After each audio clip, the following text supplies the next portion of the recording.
It is not necessary to follow fear through all the circuitous routes by which it burrows underground and hides in darkness to emerge in forms quite different from what it is. You know how that is? It's like fear goes underground and then it comes up, pops up over here in an ex-wife, or pops up over here in an ex-husband, or pops up over here in a buggy boss, or pops up over here in a health problem.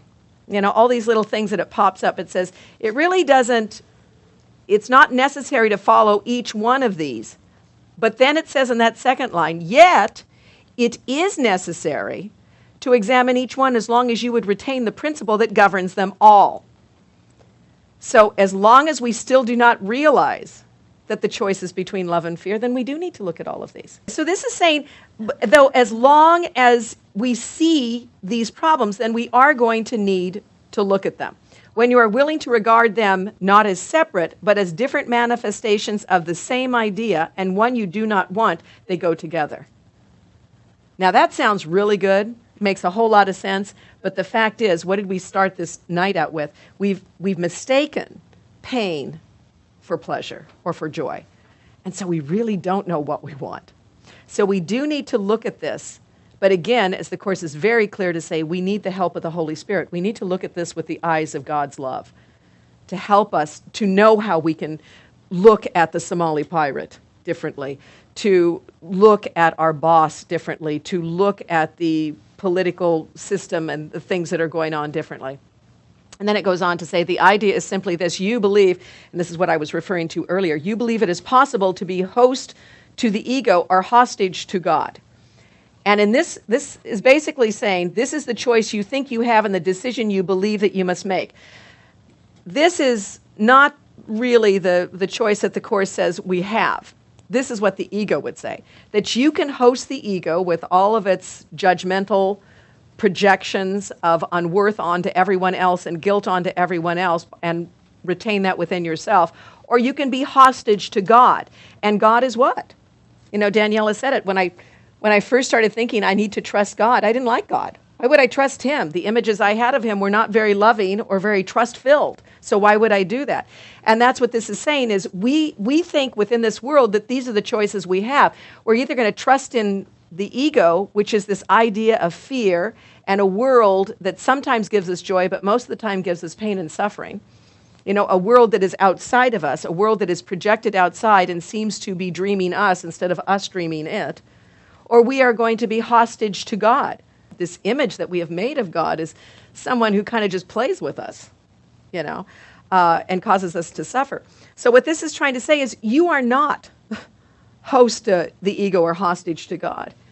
You are actually, you make the decision to be host to God by inviting his awareness into your mind rather than being hostage to the ego.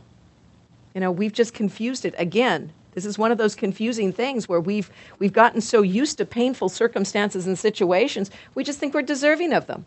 We've gotten so used to a God that toys with us, that we think toys with us, because that's the image we have. We're just used to it. And what this is saying is you have to have you need a little spring house cleaning in your brain. And we need to realize what is the truth. You know, God's love is with us, and it is infinite forever for us. Look, jump down to the 5th line. It says, your confusion of sacrifice and love is so profound that you cannot conceive of love without sacrifice. And we've really pretty much already beat that horse to death.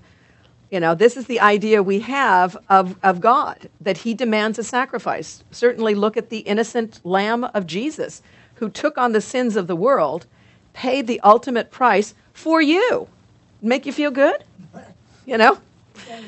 Yeah, that's another scapegoat there. Yeah, it is. I mean, why would that ever make you feel good? And, you know, all throughout the Course, if you ever look at the manual for teachers talking about Jesus and the Christ, he's always saying, images have been made of Jesus that are not very loving. So please forgive me, he says, for the image you have made of me. You know, you've made that image of me, and I ask your forgiveness because you see me as something that isn't a very pleasant, you know, lesson for you. If somebody made you feel guilty, would that be loving? You know, we've all had Jewish mothers who say, I did this for you. I did this for you. I sacrificed for you. And most of the time you just want to say, Mom, don't bother. You know, don't do that. I'm only doing this for you. And it's like, don't make me, don't bother. It's okay. And this is the image we've made that love demands some sort of sacrifice. Love demands some sort of payment. And it goes on to say, and it is this that you must look upon. So we need to look upon it. Sacrifice is attack and not love. So let's just get that straight. God does not ask for sacrifice. Jesus did not sacrifice himself for you. He just, as he says, I was beaten, abandoned, and finally killed. But he said, I did not share that experience. I did not share that perception. He said, I made the last useless journey the sonship will ever have to take. Learn from my example. You need no longer crucify yourself. So I find that so powerful in releasing us from the sacrifice and showing us this was not sacrifice. This was a statement, my lesson, my example. If you would but accept but this one idea, your fear of love would vanish, that sacrifice is attack and not love. Guilt cannot last when the idea of sacrifice has been removed. For if there is sacrifice, then someone must pay and someone must get. And it's never you. You may sacrifice thinking that gets you something and it gets you nothing. You may expect other people to sacrifice for you and it's never enough. It's never enough. And the only question that remains is how much is the price and for getting what? What are you going to get out of making someone do it? Changing them, forcing them. I always love this one story about a young man who had taken up the Buddhist faith. And he said, when I talk to my mother about Buddha, she hates it because she was raised a Christian.